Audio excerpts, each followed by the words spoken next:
I Know Why the Caged Bird Sings by Maya Angelou. We're now on chapter 33, which is page 251.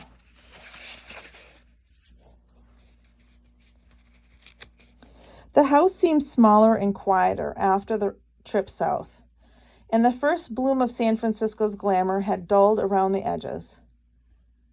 Adults had lost the wisdom from the surface of their faces. I reasoned that I had given up some youth for knowledge, but my gain was more valuable than the loss. Bailey was much older, too, even years older than I had become. He had made friends during that youth-shattering summer with a group of slick street boys. His language had changed. He was forever dropping slangy terms into his sentences like dumplings in a pot. He may have been glad to see me, but he didn't act much like it. When I tried to tell him of my adventures and misadventures, he responded with a casual indifference, which stilled the tail on my lips. His new companions cluttered the living room with halls wearing zoot suits and wide-brim hats and dangling long, snaky chains hooked at their belts. They drank sloe gin secretly and told dirty jokes. Although I had no regrets, I told myself sadly that growing up was not the painless process one would have thought it to be.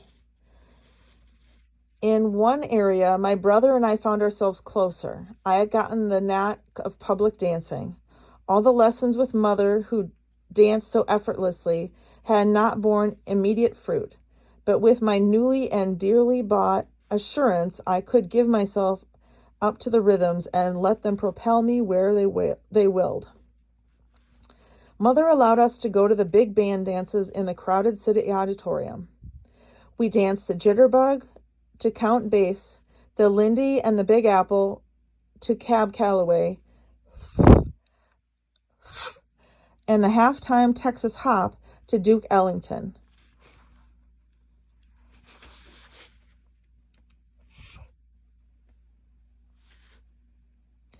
In a matter of months, cute Bailey and his tall sister were famous as those dancing fools, which was an apt description. Although I had risked my life, not intentionally, in her defense, Mother's reputation, good name, and community image ceased, or nearly ceased, being of interest to me. It was not that I cared for her less, but that I concerned myself less about everything and everyone. I often thought of the tedium of life once one had seen all its surprises. In 2 months, I had become blasé. Mother and Bailey were entangled in the Oedipal skein. Neither could I do without or do with the other. Yet, the constrictions of conscience and society, morality and ethos, dictated a separation. On some flimsy excuse, Mother ordered Bailey out of the house. On an equally flimsy excuse, he complied. Bailey was 16, small for his age, bright for any, and hopelessly in love with Mother dear.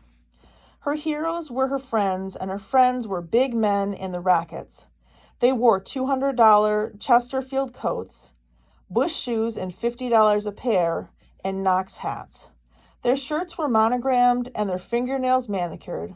How could a 16-year-old boy hope to compete with such overshadowing rivals? He did what he had to do. He acquired a withered white prostitute, a diamond ring on his little finger, and a Harris tweed coat with raglan sleeves. He didn't consciously consider the new possessions the open sesame to Mother Dear's vault of acceptance. And she had no idea that her preferences prodded him to such excesses.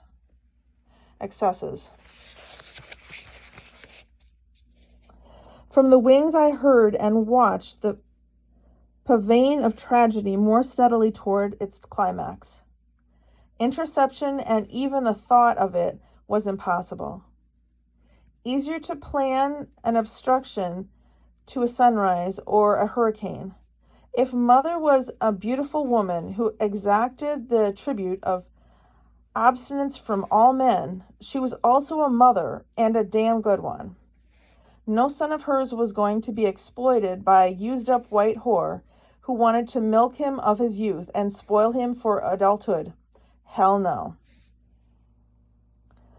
Bailey, for his part, was her son, and she was his mother. He had no intention of taking low even from the most beautiful woman in the world. The fact that she happened to be his mother did nothing to weaken his resolve. Get out? Oh, hell yes. Tomorrow? What's wrong with today? Today?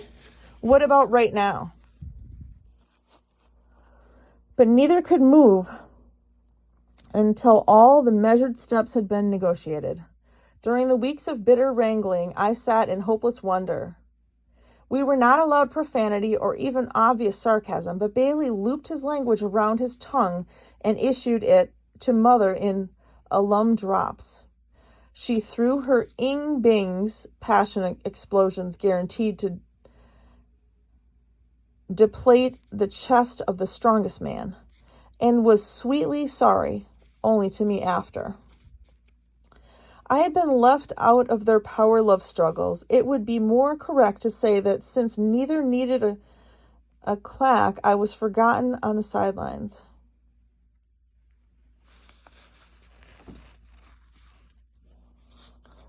It was a little like Switzerland in World War II. Shells were bursting all around me, souls were tortured, and I was powerless in the confines of imposed neutrality. Hopes were dying. The confrontation, which brought relief, had come to an ordinary, unheralded evening. It was after 11 o'clock, so I left my door ajar, hoping to hear mother go out, or the creak of Bailey easing up the stairs. The record player on the first floor volumed up, Lonnie Johnson singing, "Tomorrow night, will you remember what you said tonight?" Glasses clinked and voices rubbed each other. A party was shimmering below, and Bailey had defied mother's 11 o'clock curfew. If he made it in before midnight, she might be satisfied with slapping him across the face a few times with her lashing words.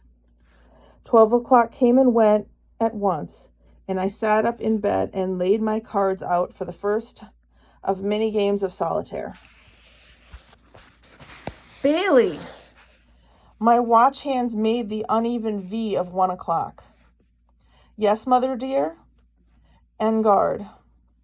His voice thrust sweet and sour, and he accented the dear. I guess you're a man. Turn down that record player. She shouted the last to the revelers. I'm your son, mother dear. A swift parry. Is it 11 o'clock, Bailey? That was a feint designed to catch the opponent off guard. It's after 1 o'clock, mother dear. He had opened up the game, and the strokes from then on would have to be direct. Clydell is the only man in this house, and if you think you're so much of a man, her voice popped like a razor on a strap. I'm leaving now, mother dear. The deferential tone heightened the content of his announcement. In a bloodless coupe he had thrust beneath her visor. Now laid open, she had no recourse but to hurry along and tunnel of her anger headlong. Then goddamn get your heels to clicking. And her heels were clicking down the linoleum hall as Bailey tap danced up the stairs to his room. When rain comes finally washing away a low sky of muddy ochre, we who could not control the phenomenon are pressed into relief. The near occult feeling, the fact of being witness to the end of the world, gives way to tangible things. Even if the succeeding sensations are not common, they are at least not mysterious. Bailey was leaving home at 1 o'clock in the morning. My little brother who in my lonely days of inferno dwelling had protected me from goblins, gnomes, gremlins, and the devils, was leaving home. I had known all along the inevitable outcome, and that I dared not poke into his knapsack of misery, even with the offer to help him carry it. I went to his room against my judgment and found him throwing his carefully tended clothes into a pillowcase. His maturity embarrassed me. In his little face, balled up like a fist, I found no vestige of my brother, and when, not knowing what to say, I asked if I could help, he answered, "Leave me the shit alone."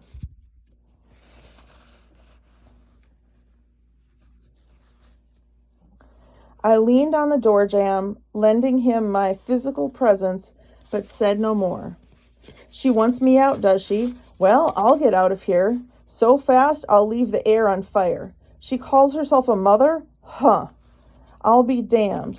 She's seen the last of me. I can make it. I'll always make it."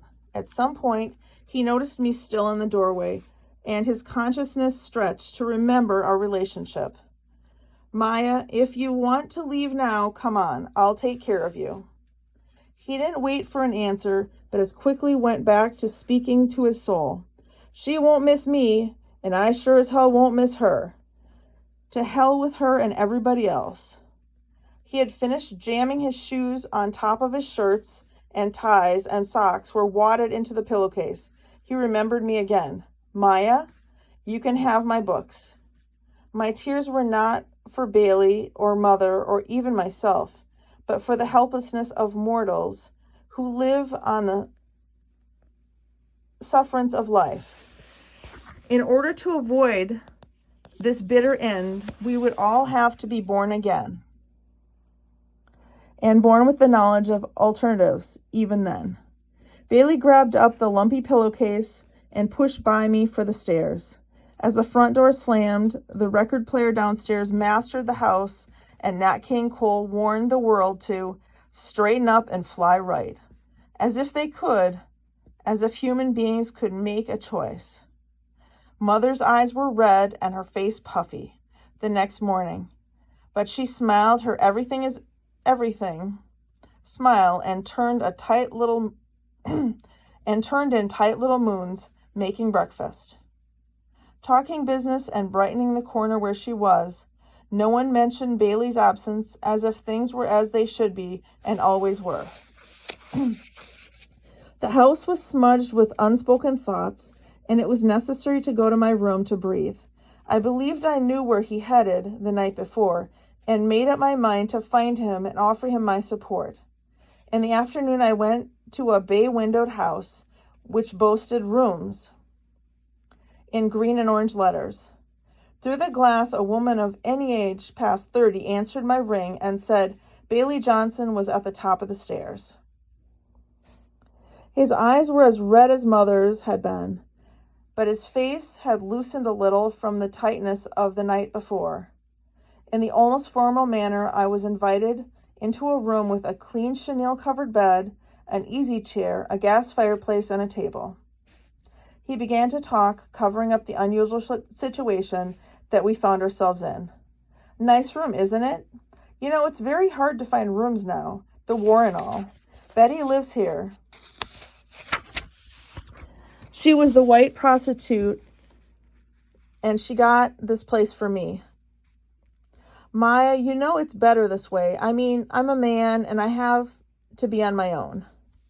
I was furious that he didn't curse and abuse the fates, or Mother, or at least put upon.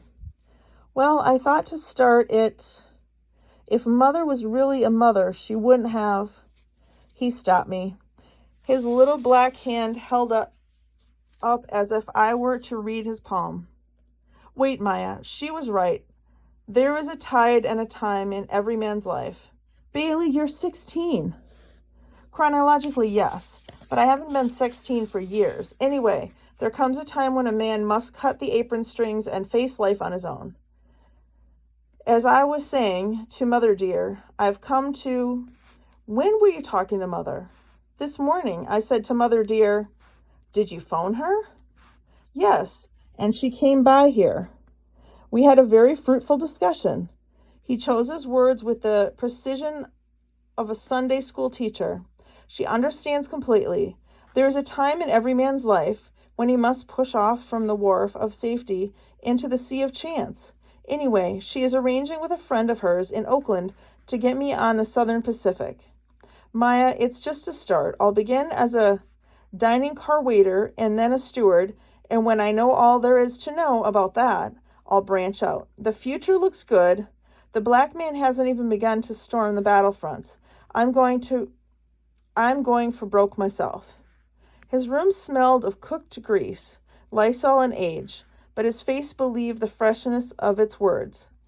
And I had no heart nor art to drag him back to the reeking reality of our life and times. Whores were lying down first and getting up last in the room next door. Chicken suppers and gambling games were riding on a 24-hour basis downstairs. Sailors and soldiers on their doom-lined road to war, cracked windows and broke locks for blocks around, hoping to leave their imprint on a building or in the memory of a victim. A chance to be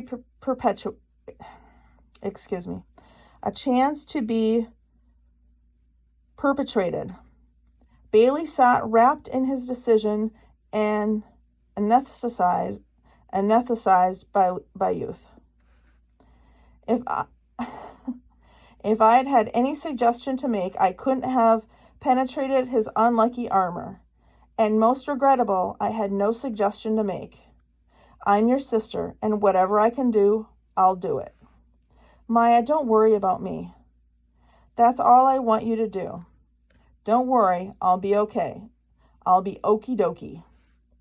I left his room because, and only because, we had said all we could say. The unsaid words pushed roughly against the thoughts that we had no craft to verbalize, and crowded the room to uneasiness. That's the end of chapter 33.